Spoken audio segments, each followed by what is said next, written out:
Kita akan mendengar firman Tuhan tentang bagaimana kita harus mengalahkan keinginan daging.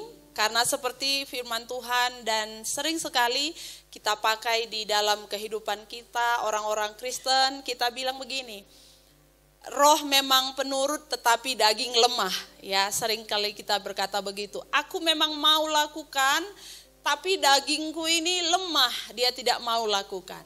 Aku sering kali mau taat, tapi dagingku ini enggak mau taat.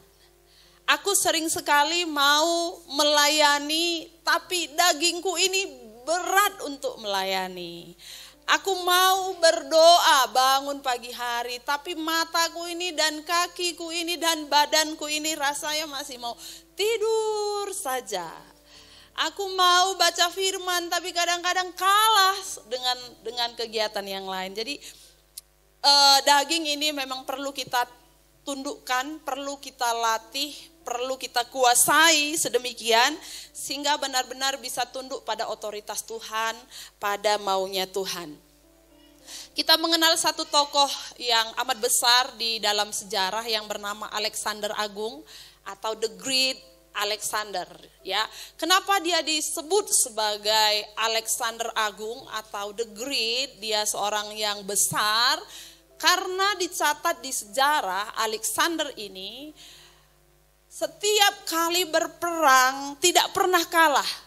Dia dipercaya sebagai pemimpin yang handal, yang hebat karena nggak pernah kalah selama perang. Dia mulai perang di umur 18 tahun. Masih cukup muda kalau menurut kita, dan dia mengakhiri hidupnya umur 32 tahun. Ya, masih muda juga, dia sudah tidak ada. Dan sampai sekarang dikenang karena dia itu raja pemimpin yang hebat. Tapi ternyata satu kali dia pernah menangis, Bapak Ibu. Orang yang sehebat Alexander ini dicatat di sejarah dia pernah menangis. Tentu ini menjadi sebuah pertanyaan, kenapa seorang Alexander bisa menangis? Dicatat begini, dia menangis karena sudah tidak ada lagi daerah yang dia bisa taklukkan.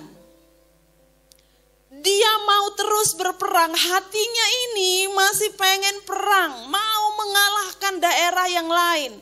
Tapi ternyata semua sudah dia kalahkan. Dan dia menangis, ternyata karena orang lain semua bisa dia kalahkan, hatinya gak bisa dia kalahkan. Hatinya ini pengen perang tapi udah gak ada yang mau diperangi, semua udah dikalahkan sama Alexander. Bagi dia mudah untuk mengalahkan banyak daerah, dia menguasai beberapa belahan dunia ini mudah bagi dia dan gak pernah kalah. Tapi hati yang kecil ini gak bisa dia kalahkan. Sehingga dia menangis, kenapa aku bisa begini, tidak ada kepuasan di hatiku, tidak ada rasa bersyukur di hidupku, hatinya itu masih pengen berperang. Jadi seperti firman Tuhan juga berkata, orang yang sabar itu melebihi seorang pahlawan. Orang yang bisa menguasai dirinya itu lebih hebat dari seorang pahlawan. Karena seperti Alexander yang kita lihat, dia seorang pahlawan yang gagah dan perkasa, ternyata gak bisa taklukkan hatinya pun. Dan firman Tuhan berkata bahwa orang yang sabar, orang yang bisa menguasai dirinya, itu melebihi seorang pahlawan. Katakan dulu kanan kiri, kalau kamu bisa menguasai hidupmu, kamu lebih hebat dari pahlawan. Ya. Mari kita buka Alkitab kita 1 Korintus pasal 9 ayat 24, ayat 25, 26 sampai 27. 1 Korintus pasal 9 ayat 24 sampai 27 saya bacakan, kita simak bersama-sama. Tidak tahukah kamu bahwa dalam gelanggang pertandingan semua peserta turut berlari? Tetapi bahwa hanya satu orang saja yang mendapat hadiah. Karena itu larilah begitu rupa sehingga kamu memperolehnya. Tiap-tiap orang yang turut mengambil bagian dalam pertandingan menguasai dirinya dalam segala hal. Mereka berbuat demikian untuk memperoleh suatu mahkota yang fana. Tetapi kita untuk memperoleh suatu mahkota yang abadi. Sebab itu aku tidak berlari tanpa tujuan dan aku bukan petinju yang sembarangan saja memukul. Tetapi aku melatih tubuhku dan menguasainya seluruhnya supaya sesudah memberitakan Injil kepada orang lain, jangan aku sendiri ditolak. Paulus berkata di kitab 1 Korintus, dia bilang, tidak tahukah kamu bahwa semua peserta dalam gerandang pertandingan itu turut berlari. Semua peserta turut berlari. Kalau yang namanya peserta lari, dia pasti akan berlari. Dan saudara, tidak tahukah kita bahwa kita semua juga adalah peserta lari?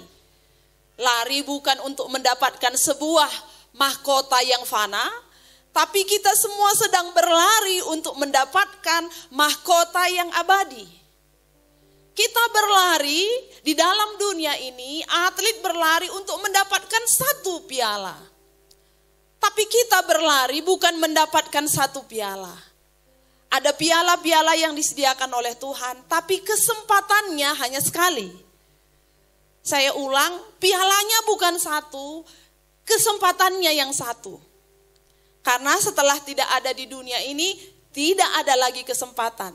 Tubuh tidak bisa berbuat baik lagi, tubuh tidak bisa lagi menyembah Tuhan, tapi tubuh juga tidak akan bisa berbuat dosa lagi kalau kita sudah tidak ada di dalam dunia ini. Semua peserta turut berlari, kita semua sedang berlari. Sadar atau tidak, semua kita ini sebagai diibaratkan seperti seorang pelari yang sedang ada di gelanggang pertandingan. Kita semua sedang mengarah kepada finish yang ditentukan oleh Tuhan. Walaupun ada yang santai-santai, walau ada yang tidak peduli, ada yang acuh, ada yang sangat menjaga hidupnya, sangat memperhatikan hidupnya. Semua kita sedang berlari, turut berlari. Karena itu kata Paulus, berlarilah begitu rupa. Artinya supaya kita benar-benar berlari dengan menjaga keberadaan kita. Nah, larilah begitu rupa. Ayat 25, tiap-tiap orang yang turut mengambil bagian dalam pertandingan menguasai dirinya dalam segala hal. Kita akan merasa lucu kalau ada seorang pelari waktu dia lari tiba-tiba. Lalu dia lihat teman lamanya ada di gelanggang pertandingan itu lagi nonton. Terus dia bilang, halo nak, apa kabar? Atau mungkin dia foto dulu. Enggak mungkin. Itu tidak akan terjadi kalau dia seorang pelari. Karena dia menguasai dirinya. Bagaimana kalau dia tiba-tiba sakit perut? Apakah dia berhenti dan kemudian dia lari ke kamar mandi dulu? Enggak akan mungkin. Dia pasti tahan, dia harus terus berlari. Atau kalau dia lapar, apakah dia pergi cari makan dulu? Tidak, seorang pelari itu menguasai dirinya dalam segala hal. Bahkan untuk makan sebelum persiapan ke pertandingan itu seorang pelari itu benar-benar jaga. Saya pernah lihat ada atlet-atlet yang lari ya. Saya lihat waktu saya masih di kampung saya, itu dilatih oleh pelatihnya. Itu botol aqua dia isi pasir. Botol aqua 2 dia isi pasir, dia taruh di betis. Dia ikat di betis ini. Dan dia lari itu ke lembah-lembah, turun. Kalau kamu tahu dari Samura itu ke Lepar Samura, kamu tahu jalannya itu naik turun. Dari situ latihan dan itu siang hari. Tanpa beban pun kalau seorang yang jalan dari lembah itu naik turun itu capek sekali. Tapi itu yang mereka kerjakan. Setiap hari saya lihat mereka bawa itu beban di kaki. Taruh pasir itu di kiri dan kanan, dia lari ke bawah, turun naik. Dan saya lihat berapa kali mereka juara, memenangkan pertandingan.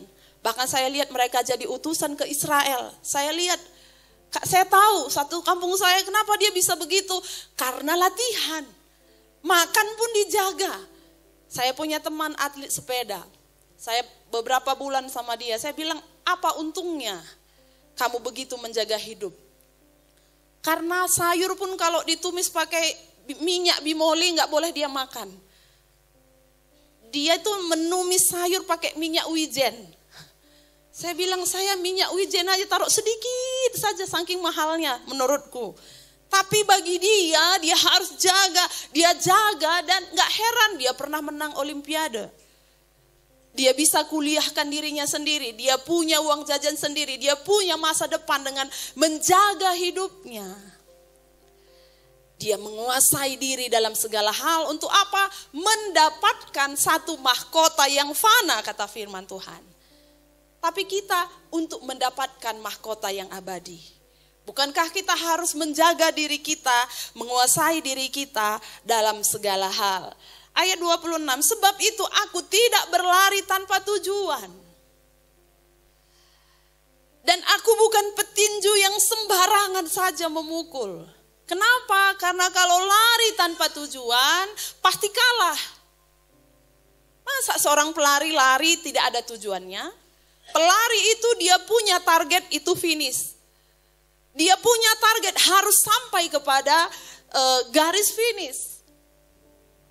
Dan bagaimana mungkin ada orang-orang percaya dia sedang berlari tanpa tujuan. Dia berjalan tanpa tujuan. Dia pergi dengan tanpa tujuan. Dia sembarangan saja memukul. Dia kehilangan banyak tenaga dan kalah kalau seorang petinju memukul sembarangan. Kalau ada seorang petinju, dia tinju saja. Kadang nggak lihat ada orang di situ atau enggak, dia tinju saja. Dia banyak kehilangan tenaga, tapi pasti kalah. Kenapa? Tidak ada tujuan. Ayat 27, tetapi aku melatih tubuhku dan menguasainya seluruhnya. Supaya sesudah aku memberitakan Injil kepada orang lain, jangan aku sendiri ditolak. Latihan supaya menguasai dirinya total. Kita perlu terus latihan selama di dunia ini. Latih terus hidup kita untuk bisa kita kuasai. Sehingga benar-benar ketaatan kepada Tuhan itu sanggup kita kerjakan. Orang yang bisa menguasai dirinya itu biasanya sinkron, selaras hatinya, pikirannya, perasaannya dan perkataannya. Sinkron dia, cocok dia. Bapak Ibu pernah gak punya pengalaman? Hati Ndu berkata iya, tapi mulut Ndu berkata tidak. Pernah gak begitu? Pernah. Itu gak sinkron itu, gak cocok. Sini bilang enggak, sini bilang iya. Kalau perempuan sering begitu, atau masih anak gadis ditanya laki-laki, mau enggak kamu jadi pacarku? Sini bilang iya, sini enggak. Ibu-ibu yang pengalaman begitu, supaya apa? Ada sesuatu yang sedang dia kerjakan. Ada sesuatu yang sedang dia rencanakan. Kadang kita disuruh untuk melayani, memberi kepada orang lain. Sini bilang iya, kasih. Tapi sini bilang jangan. Banyak begitu, ngapain kasih? Akhirnya di sini bilang enggak. Waktu bilang enggak, di sini bilang iya, enggak sinkron. Artinya hatinya itu enggak cocok. Enggak nyambung gitu. Hatinya bilang, kenapa tadi enggak ku kasih? Kenapa tadi enggak ku tolong? Kenapa tadi enggak ku perhatikan? Kadang kita mau melakukan sesuatu, itu yang saya bilang tadi, ketaatan kita menjadi sulit karena penguasaan diri yang seharusnya perlu terus kita latih. Kita harus terus latih. Ada satu di Alkitab bernama Pilatus. Pilatus ini adalah orang yang mengadili Tuhan Yesus. Waktu Yesus sebelum akhir hidupnya, Yesus itu tidak pernah berbuat dosa. Saudara percaya Yesus tidak pernah berbuat dosa? Ya, kalau saya yakin sekali Yesus nggak pernah berbuat dosa. Beberapa hari lalu anak saya kembar tanya sama saya, Mak, Yesus itu waktu kecil pernah nggak mamanya bilang jangan sama dia? Kenapa kamu tanya gitu? Gue bilang, Yesus itu kan nggak pernah berdosa, Mak, kata firman Tuhan. Menurut mama, pernah nggak dia dibilang mamanya, Yesus jangan? Aku mikir, aku jawab apa dengan anak ini? Tapi aku harus jawab dengan benar. Akhirnya aku bilang gini, nakku, kalau mama rasa sebagai manusia, mama Yesus pasti pernah bilang jangan. Tapi bukan karena Yesus berdosa. Mamanya bilang jangan karena kemanusiaan kami seperti mama. Kamu belum lompat pun mama bilang jangan lompat ya. Padahal kamu belum tentu mau lompat. Kadang ku bilang jangan tidur lama ya. Padahal kamu mau tidur cepatnya. Tapi karena manusiaku ini aku pengen bilang supaya menjaga kamu. Jadi kemungkinan Yesus juga sering waktu anak-anak dengar. Jangan ya Yesus. Jangan ya. Tapi bukan karena Yesus berdosa. Oh, kata anak saya. Di situ saya mulai berpikir. Oh iya.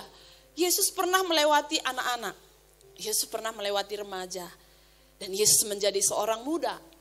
Dan dia mengalami ada banyak hal, tapi ternyata Yesus yang kita sembah ini firman Tuhan katakan, dia manusia yang tidak pernah berdosa. Dan dia dihadapkan kepada orang yang ingin menjebak Yesus. Waktu itu orang-orang Yahudi. Mereka benci pada Yesus, mereka dibawa kepada Pilatus. Dan Pilatus itu bukan orang yang sembarangan saja bisa memutuskan sesuatu. Orang Yahudi itu pintar. Orang Yahudi itu punya peraturan yang sangat cermat. Dia tidak sembarangan memutuskan. Sehingga Pilatus ini cari apa salahnya. Apa salahnya? Apa salah Yesus? Ada beberapa orang yang jadi saksi palsu. Mereka bilang ini salah Yesus. Ternyata tidak terbukti. Karena memang Yesus nggak berdosa. Dan sampai pada satu pertanyaan mereka tanya, apakah benar engkau adalah seorang raja? Yesus jawab, engkau sendiri yang mengatakannya. Dan di situ Pilatus itu bilang hatinya Yesus ini nggak berdosa. Tidak cocok dihukum, tidak cocok disalibkan. Sampai pagi hari istrinya Pilatus ngomong sama Pilatus, dia bilang, jangan kau apa-apakan orang benar ini. Tadi malam aku sukar sekali tidur, aku mimpi menakutkan karena orang ini dia benar. Kau jangan lakukan apa-apa padanya. Tapi saudara Pilatus ini akhirnya memutuskan untuk menyalibkan Yesus. Dia bilang begini, aku cuci tangan. Aku nggak ambil, aku nggak ikut, tapi terserahlah, aku nggak mau. Dan dia itu memutuskan itu bukan karena menemukan Yesus bersalah, tapi hanya semata-mata mau senangkan orang. Senangkan orang Yahudi. Supaya orang Yahudi itu nggak ngamuk. Supaya orang Yahudi itu nggak marah. Supaya nggak repot. Supaya senang mereka. Walaupun Yesus itu nggak ada salah, dia berkata, iya salibkan dia. Banyak orang Kristen kadang-kadang kita kompromi, kadang-kadang demi menyenangkan orang lain kita berkata ya atau tidak, padahal di hati berkata berbeda. Petrus sering kita dengar dia seorang yang punya omong besar, ngomong banyak. Yesus pernah tanya dia selama 3 kali, Petrus, apakah engkau mengasihi aku? Petrus jawab apa? Ya Tuhan, aku mengasihi engkau. Yesus tanya yang kedua, Petrus, apakah kau benar-benar mengasihi aku? Ya Tuhan, aku mengasihi engkau. Yang ketiga kali, Petrus, apakah engkau benar-benar mengasihi aku? Yesus, aku sangat mengasihi engkau.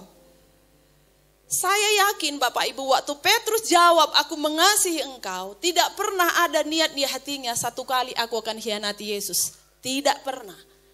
Di hatinya itu benar-benar memang sedang mengatakan bahwa dia mengasihi Yesus.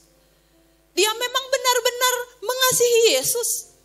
Tapi pada satu kali, waktu Yesus sudah disalibkan, ada seorang hamba perempuan yang bertanya, bukankah engkau murid Yesus? Jawab Petrus, bukan.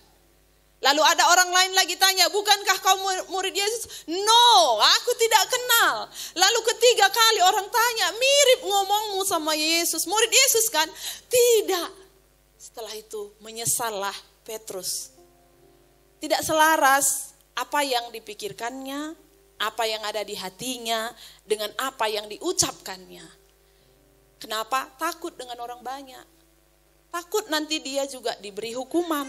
Takut dia diasingkan, takut dia dicibir orang. Ternyata untuk menjadi seseorang yang menguasai diri sepenuhnya itu perlu latihan.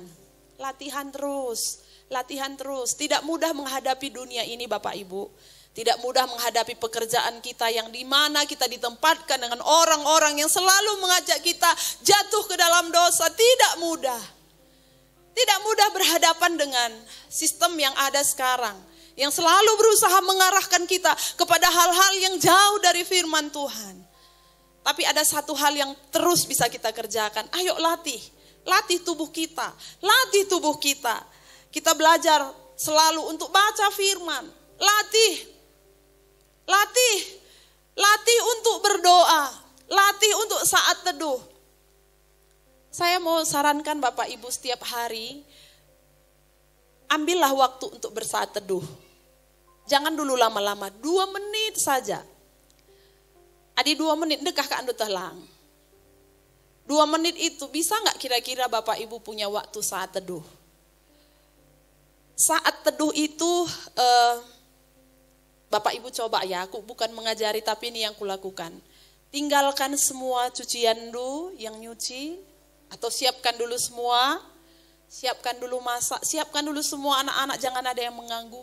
Duduk kita benar-benar pandang Tuhan. Ingat kebaikan Tuhan 2 menit saja. Duduk ngomong dengan Tuhan. Tuhan, aku dulu begini. Terima kasih hari ini aku begini. Tuhan, ini semua milik Tuhan. Aku lahir ke dunia ini tanpa apapun, tapi sekarang aku miliki banyak hal. Karena Tuhan, 2 menit saja. Itu akan cukup mengubah hidup kita selama-lamanya. Setiap hari. Dan saya rasa kalau kita sudah coba 2 menit, akan berlanjut 3 menit, 4 menit, 5 menit, dan sampai banyak waktu yang bisa kita beri kepada Tuhan. Cobalah, saya tantang Bapak Ibu coba. Setiap hari, apapun pekerjaan kita, saudara mungkin sibuk dengan pekerjaan, tapi saya rasa 2 menit ada waktu. Renungkan, Tuhan kau baik. Jangan sambil masak, saat teduh. Tuhan terima kasih, ikanku tadi. Lari lagi kamu nggak bisa fokus ya. Jangan sambil kerja. Kalau pengalamanku gitu nggak bisa sambil kerja. Kerjakan dulu semuanya. Atau kalau ada waktu malam lah, semua orang udah nggak ada, anak nggak berkeliaran. Jangan lagi satu tidur, itu buyar lagi ya. Pakai waktu benar-benar 2 menit saja. Kasih tahu teman dulu 2 menit saja teman. 2 menit saja. 2 menit saja setiap hari. Saya yakin ada banyak hal-hal yang Tuhan bisa kerjakan dalam hidup kita. Ya, kadang-kadang saudara akan menangis sendiri karena ingat bahwa semua ini dari Tuhan. Semua ini kebaikan Tuhan. Ya, jadi ada perihal yang perlu kita latih. Kita perlu latih di dalam hidup kita. Karena banyak masalah ternyata penyebabnya bukan orang lain, diri kita. Banyak masalah hidup ini kita salahkan iblis. Padahal iblis nggak tahu apa-apa ya. Iblis juga ngomong, aduh sama kayak nenek moyangnya Hawa dulu. Tukang salahkan, si Adam tukang salahkan ya. Kita salahkan mereka padahal masalahnya kita. Makan nggak tepat waktu, akhirnya menjadi sakit lambung. Itu salah siapa? Berapa banyak orang Kristen menengking, dalam nama Yesus sakit keluar. Tapi besok telat juga makan. Nah, itu kan salah kita ya, bukan salah setan ya. Makan makanan yang gak bergizi, ya maunya yang instan-instan saja, tidak sehat. Lama-lama kita menjadi sakit, bilang kami tengking dalam nama Yesus, besok pun makan gak bergizi.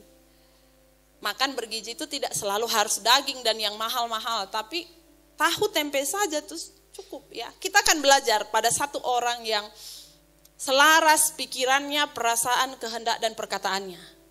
Ya, tidak lain pada Sadrah, Mesah dan Abednego. Kita buka Daniel pasal 3 ayat 1. Ada satu tokoh ya, tokoh ini yang akan kita lihat bagaimana mereka bisa dalam hidup mereka di masa muda mereka itu benar-benar jaga hidupnya dan bisa menjadi berkat buat kita ya. Ayat 1, Raja Nebukadnezar membuat sebuah patung emas yang tingginya 60 hasta dan lebarnya 6 hasta yang didirikannya di dataran Dura di wilayah Babel. Lalu Raja Nebukadnezar menyuruh orang mengumpulkan para wakil raja, para penguasa, para bupati, para penasihat negara, para bendahara, para hakim, para ahli hukum, dan semua kepala daerah untuk menghadiri pentahbisan patung yang telah didirikannya itu.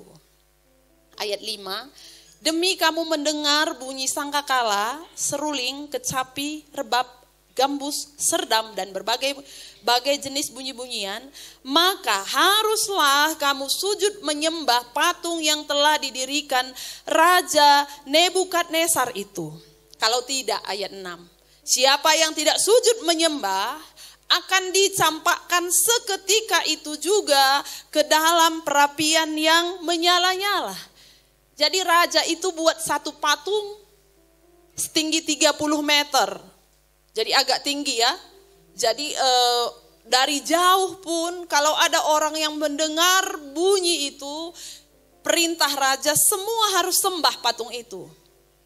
Tapi seperti yang kita tahu ada 3 orang anak muda yang tidak mau menyembah patung itu. Namanya Sadrah, Mesah, Abednego. Nama ini keren ya, Sadrah, Mesah, dan Abednego. Mereka gak mau sujud. Apakah mereka tidak kenal raja? Mereka sangat kenal raja karena ketiga anak muda ini kerja di istana. Dia tahu perintah raja itu tegas dan tidak mungkin dicabut. Sehingga saya pastikan ketiga orang ini pasti tahu kalau mereka nggak menyembah patung, pasti masuk dapur api. Tidak ada tawar-menawar. Sehingga waktu ketahuan mereka itu tidak menyembah, mereka dibawa pada raja, raja begitu marah. Ayat 19. Maka meluaplah kegeraman Raja Nebukadnezar. Air mukanya berubah terhadap Sadrah, Mesah, dan Abednego. Lalu diperintahkannya supaya perapian itu dibuat 7 kali lebih panas dari yang biasa. Raja itu marahnya itu level tinggi, level akhir, marah sekali. Sampai dia bilang, kenapa kamu gak mau sembah? Kalau kamu gak mau sembah, kamu akan dimasukkan ke dalam api dan apinya sampai dipanaskan 7 kali lebih panas. Lihatlah rajanya begitu marah ya. Ayat 20, kepada beberapa orang yang sangat kuat. Sampai raja cari orang yang paling kuat dari tentaranya, dititahkan untuk mengikat Sadrah, Mesah, dan Abednego dan mencampakkan mereka ke dalam perapian yang menyala-nyala. Lihat marahnya udah gak tanggung. Sebenarnya gak diikat pun, masuk ke dalam, kita bawa tombak aja, mungkin ketiga orang ini pasti masuk. Tapi karena marahnya, dia suruh orang paling kuat mengikat dan melemparkan mereka ke api. Ayat 22, karena titah raja itu keras, dipanaskanlah perapian itu dengan luar biasa. Sehingga nyala itu, api itu membakar mati orang-orang yang mengangkat Sadrah, Mesah, dan Abednego. Sampai yang angkat pun mati Bapak Ibu. Betapa panasnya api itu. Sehingga yang mengangkat pun mati, mereka gak ikut masuk tapi mati. Orang yang kuat tadi, yang mengangkat Sadrah, Mesah, Abednego, waktu mereka lemparkan ketiga orang itu, yang mengangkat mati. Tetapi, puji Tuhan, orang yang ada dalam hatinya Tuhan, dalam pemeliharaannya Tuhan, Sadrah, Mesah, dan Abednego, sehelai rambut pun tidak hangus. Bau gosong pun gak ada pada tubuh mereka. Mereka itu dipelihara Tuhan dengan sempurna. Pembelaan Tuhan itu luar biasa kepada ketiga orang ini. Kita tahu ceritanya, endingnya happy ending. Tapi Sadrah, Mesah, dan Abednego saat itu tidak pernah tahu akan happy ending. Mereka hanya pikir bahwa setelah mereka dilempar ke dalam api, pasti mereka akan mati, binasa. Tapi kenapa ketakutan mereka? Mereka pasti punya ketakutan. Dilempar ke api, semua manusia pasti tidak akan siap. binasa hidup, pasti semua tidak akan bisa tenang. Di akhiri hidup itu semua tidak akan tenang. Bahkan waktu kita dengar kita sakit saja yang parah, kita sudah mulai khawatir. Tapi ada 3 orang yang tidak khawatir, 3 orang yang tetap berkata tidak mau menyembah patung. Ada 3 orang yang tetap mau taat kepada perintah Tuhan, walaupun resiko yang mereka terima begitu berat. Ada apa dengan ketiga orang ini? Kenapa mereka bisa kekeh dengan iman mereka? Tak tergoyahkan sedikit pun oleh apapun di dunia ini. Ternyata waktu saya lihat perjalanan hidup mereka, mereka memang sudah mengalami pemeliharaan Tuhan sepanjang hidup mereka. Dari Daniel pasal 1, ketiga orang ini ternyata pernah mengikuti sebuah, saya sebutlah pertandingan. Raja memberikan makanan enak, minuman enak untuk mereka makan. Ada banyak orang yang sedang dikumpulkan oleh Raja Nebukadnezar, itu Daniel pasal 1. Dan semua mereka disuruh makan, minum, makanan bergizi. Mereka itu dipersiapkan siapa yang paling bagus badannya nanti, siapa yang paling pintar otaknya nanti akan diangkat menjadi pejabat di kerajaan Babel. Tapi 3 orang ini dengan satu temannya yang lain bernama Daniel berkata tidak untuk makanan yang diberi oleh raja. Kenapa mereka berkata tidak? Bukan karena tidak bergizi, tapi ternyata makanan mereka itu sebelum diserahkan pada mereka itu dipersembahkan pada dewa. Dan mereka tidak mau makan makanan yang najis, makan makanan yang tidak dipersembahkan kepada Tuhan, makan makanan yang dipersembahkan pada dewa itu tidak. Mereka berkata tidak. Tapi setelah 10 hari, setelah dites, mereka hanya makan sayur, minum air putih. 10 hari. Hanya 10 hari waktu dites, Sadrah, Mesah, Abednego, dan Daniel didapati 10 kali lebih cerdas. Teologi dari mana? Di mana kita bisa jumpai ada orang seperti ini? Hanya makan sayur dan minum air putih, badan mereka lebih sehat, lebih tegap, lebih gemuk daripada semua orang lain yang makan makanan yang dipersiapkan raja. Sehingga akhirnya mereka mendapatkan posisi penting di kerajaan karena pertolongan Tuhan. Lalu tidak hanya seperti itu, ayat yang pasal 2. Satu kali Raja Nebukadnezar ini lagi bermimpi. Dia mimpi dan waktu dia bangun, gak tenang dia. Apalah artinya mimpiku tadi? Apalah maksudnya mimpiku tadi? Dia gak tenang. Karena dia sudah mimpi dan gak tenang, dia panggil semua ahli-ahli mimpi di kerajaannya. Kumpul kalian semua. Setelah semua kumpul, dia bilang sama mereka, kalian artikan dulu apa mimpiku. Terus ahli nujum bilang begini, apa rupanya mimpi raja? Rajanya bilang, kalau ku bilang pun apa mimpiku, aku gak mau bilang, pokoknya kau harus artikan apa arti mimpiku. Ini raja cari gara-gara ya. Kalau kamu juga datang sama kami, apa arti mimpiku di Komsel? Apa kin mimpi itu? Pokoknya aku gak mau cerita. Aku cuma mau kalian artikan mimpiku. Cari gara-gara ini, pasti gitu ya. Beda kalau kamu bilang, kemarin aku mimpi, di ladangku hujan deras. Di sekitarnya gak ada hujan, cuma di ladangku. Nah, itu bisa kami artikan. Walau gak benar. Kami bilang, oh mungkin satu kali berkat itu banyak sekali. Hanya di ladang du. Ladang orang enggak. Nah, pasti kamu terima dengan iman ya kan. Amin, amin, amin. Nah, urusan jadi atau enggak itu belakangan. Yang penting sudah dijelaskan ya. Ini enggak tahu mimpi apa, minta arti. Terus raja itu enggak main-main. Dia bilang kalau enggak bisa artikan, habis kamu semua. Aku lenyapkan. Jadi mulailah di kerajaan itu enggak tenang. Mereka semua mulai bicara. Ada apa dengan raja? Raja ini minta arti mimpi diartikan. Mimpinya aja enggak mau dibagi. Sampailah berita ini kepada Daniel. Waktu Daniel dengar bahwa raja memerintahkan sesuatu yang mustahil. Dia pergi jumpai 3 temannya tadi. Sadrah, Mesah, dan Abednego. Apa dia bilang? Ayo kita minta belas kasihan Tuhan. Ayo kita minta Tuhan sampaikan, karena bagi Tuhan gak ada yang mustahil. Saya yakin mereka berdoa, meminta belas kasihan Tuhan. 4 orang ini minta belas kasihan Tuhan. Dan akhirnya Daniel tahu apa mimpi raja, berikut artinya.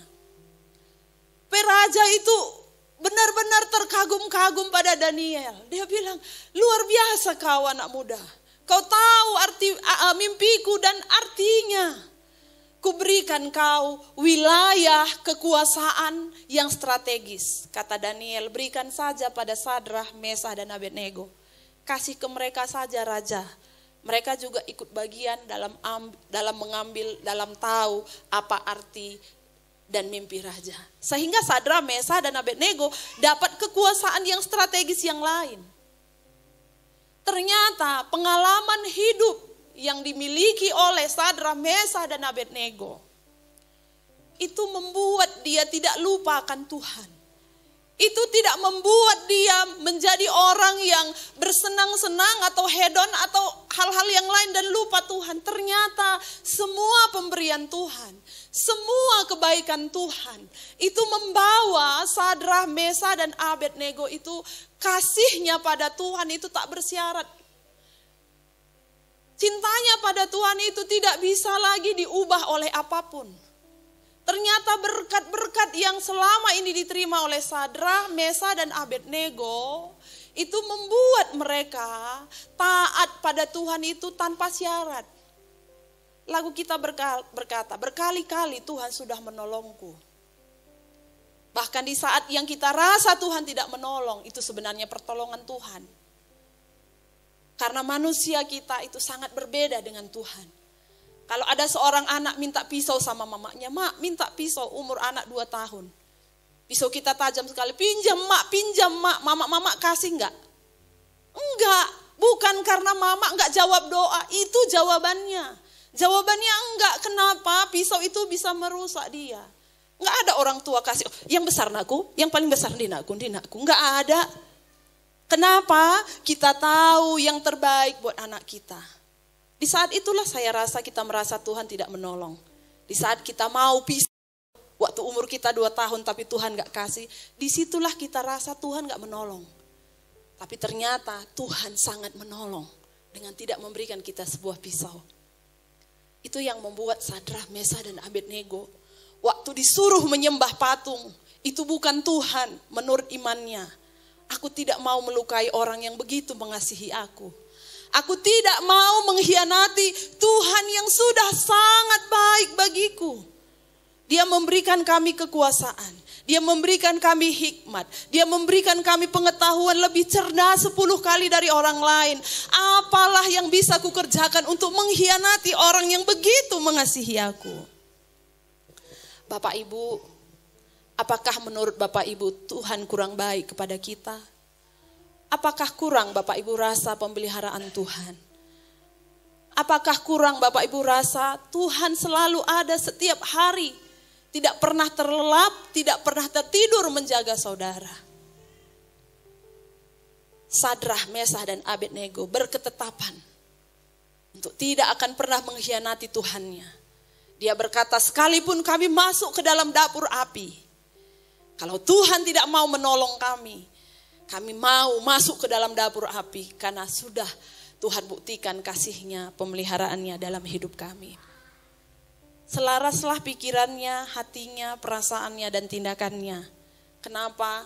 Dia selalu mengingat kebaikan Tuhan, pertolongan Tuhan, anugerah Tuhan dalam hidupnya.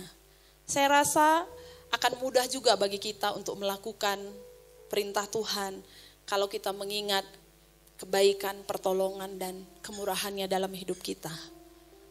Mungkin ada beberapa di antara kita yang sudah mungkin pernah hampir tidak ada lagi di dunia ini. Tapi hari ini Tuhan selamatkan.